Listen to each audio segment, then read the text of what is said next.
नमस्ते प्यारे बच्चों। सावित्रीबाई फुले पर्यावरण शिक्षण संस्थान की ऑनलाइन क्लासेस में आपका स्वागत है।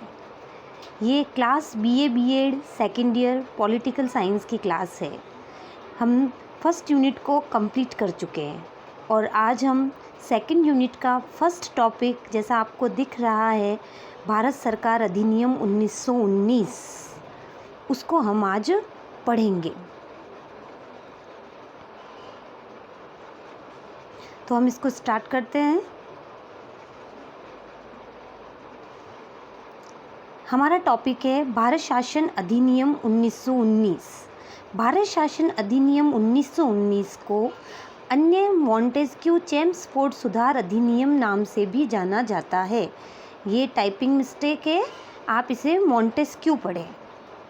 मॉन्टेस्क्यू चेम्सफोर्ड सुधार अधिनियम इसे इसलिए कहा जाता है कि उस समय हमारे 1919 में भारत के जो राज्य सचिव थे वो मॉन्टेस्क्यू थे और चेम्सफोर्ड जो थे वो भारत के वायसराय थे।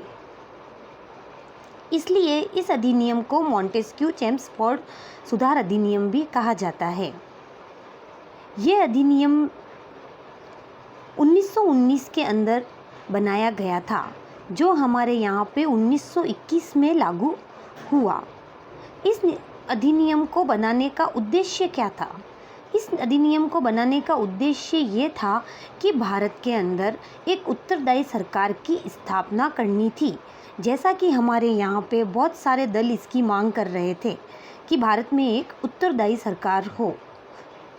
उन मांगों को ध्यान में रखते हुए ब्रिटिश गवर्नमेंट ने 1917 में पहली बार ये घोषणा करी कि भारत में उत्तरदायी सरकार की स्थापना की जाएगी और इसके लिए 1919 भारत शासन अधिनियम बनाया गया, जिसे 1921 में अप्लाई किया गया।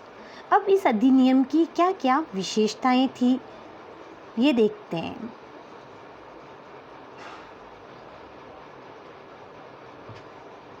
अधिनियम की विशेषताएं। अधिनियम की पहली विशेषता ये थी कि इस अधिनियम के अंदर केंद्रीय और प्रांतीय सूची के जो विषय थे उन्हें पृथक पृथक कर दिया गया। यानी जैसा कि अभी आप लोगों को पता होगा, राज्य सूची के विषय अलग हैं, केंद्रीय सूची के विषय अलग हैं, समवर्ती सूची के विषय अलग हैं। उसी तरह उस समय 1919 में प्रथम बार ऐसा किया गया। केंद्र को कुछ विषय दिए गए जिस पर वो कानून बनाएंगे, कुछ विषय प्रांत को दिए गए जिस पर वो कानून बनाएंगे। राज्यों पर जो पूर्णतः केंद्र का नियंत्रण था उसको क्या कर दिया गया? कम कर दिया गया। केंद्रीय और प्रांतीय विधानसभाओं को, परिषदों को अपनी सूचियों के विषयों पर कानून बनाने का अधिकार तो दे दिया गया, परंतु केंद्र में जो सरकार थी वो एकात्मक ही रही। राज्यों पर नियंत्रण केंद्र का ज़्यादा रहा। इसके अलावा इन प्रांतीय विषयों को पुनः दो भागों में वापस बांटा गया। इसे कहा गया, एक तो हस्तांतरित विषय और दूसरे आरक्षित विषय। अब ये हस्तांतरित विषय और आरक्षित विषय क्या होते हैं? तो पहले हम पढ़ेंगे हस्तांतरित विषय। हस्तांतरित विषयों पर गवर्नर का शासन होता था। यानी राज्य जो हस्तांतरित विषय हैं उस पर जब राज्य कानून बनाएगा तो वो गवर्नर से परमिशन लेगा और गवर्नर उन कार्यों को करने के लिए, उन कानूनों को बनाने के लिए मंत्रियों की सहायता लेगा जो विधान परिषद के प्रति उत्तरदायी हैं। यानी हस्तांतरित विषयों में वो मंत्री सहयोग देंगे जो विधान परिषद के प्रति उत्तरदायी हैं और आरक्षित विषयों के अंदर वो लोग सहयोग देंगे जो विधान परिषद के प्रति उत्तरदायी नहीं हैं। इन दोनों में सिर्फ इतना ही अंतर है।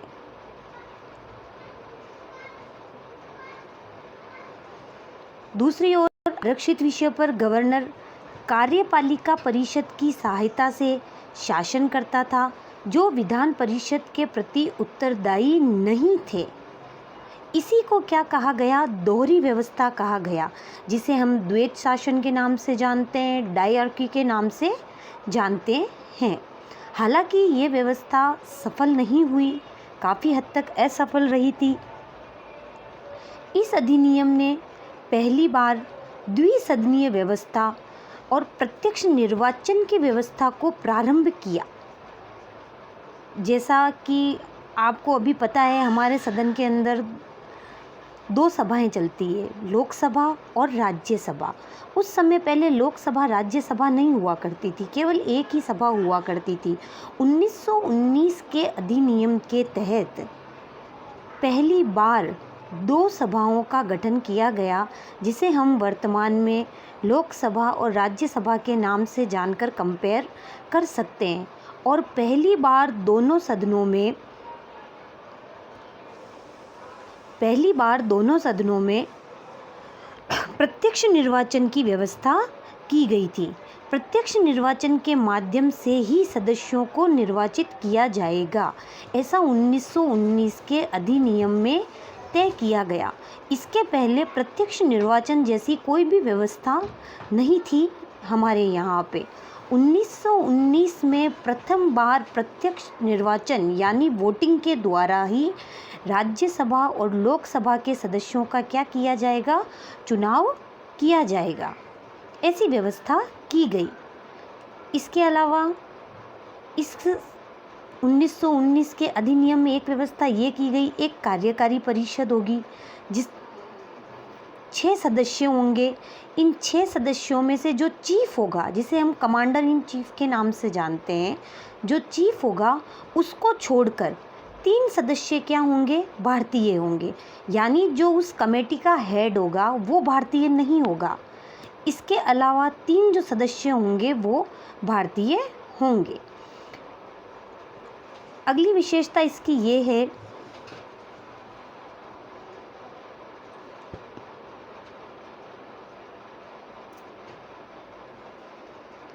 जैसा आपको पता है 1909 में पार्लियामेंटो सुधार अधिनियम आया था।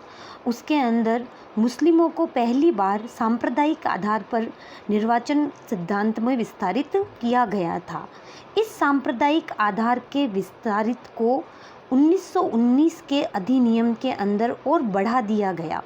1909 में केवल मुस्लिमों को इसमें सम्मिलित किया गया था, परंतु 1919 के अंदर इसके अंदर भारतीय ईसाइयों को, आंग्ल भारतीयों को और यूरोपियों को भी क्या कर दिए गए, पृथक निर्वाचन का अधिकार दे दिया गया। किस किस को और अलग से अधिकार दिया गया? मुस्लिमों को तो अधिकार था ही सही, भारतीय ईसाइयों, आंग्ल भारतीयों और यूरोपियों को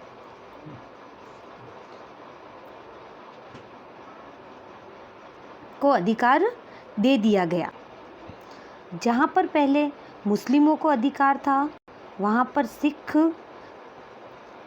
भारतीय ईसाइयों, आंग्ल भारतीयों और यूरोपियों को भी पृथक निर्वाचन के सिद्धांत पर अधिकार दे दिया गया। इस समय एक कानून बनाया गया जिसमें जो वोट का अधिकार दिया गया, मताधिकार प्रदान दिया गया, वो सबको नहीं दिया गया। वो संपत्ति के आधार पर और शिक्षा के आधार पर दिया गया।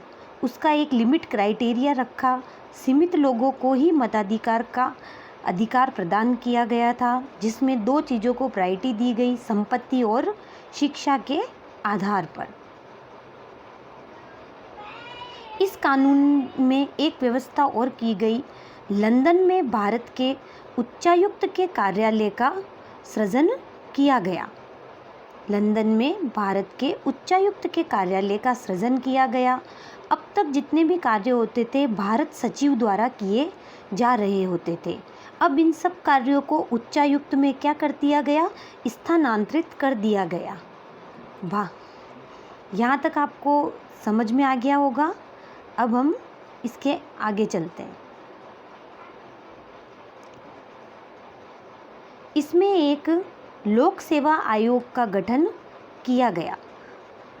1926 में सिविल सेवकों की भर्ती के लिए केंद्रीय लोक सेवा आयोग का गठन किया गया। यानी यूपीएससी, जिसे अभी हम यूपीएससी के नाम से जानते हैं, इसका गठन 1926 में किया गया, पर इसका प्रस्ताव 1919 के अधिनियम में ही रख दिया गया। इसने पहली बार केंद्रीय बजट को राज्य बजट से अलग कर दिया, क्योंकि जैसा हमने पहले पढ़ा था, आपको बताया गया था कि केंद्रीय सूची और राज्य सूची को अलग अलग किया गया था, तो अब उनके लिए बजट भी अलग अलग चाहिए था, क्योंकि केंद्र की सूची पर केंद्र कानून बनाएगा, राज्यों की सूची पर राज्य कानून बनाएंगे। उसी के मद्देनज़र रखते हुए बजट को भी अलग अलग किया गया, केंद्र का बजट अलग और राज्य का बजट अलग। राज्य विधानसभाओं को अपना बजट स्वयं बनाने के लिए अधिकृत कर दिया गया। इसके अंतर्गत एक वैधानिक आयोग का गठन भी किया गया, जिसका काम था कि 10 वर्ष बाद जांच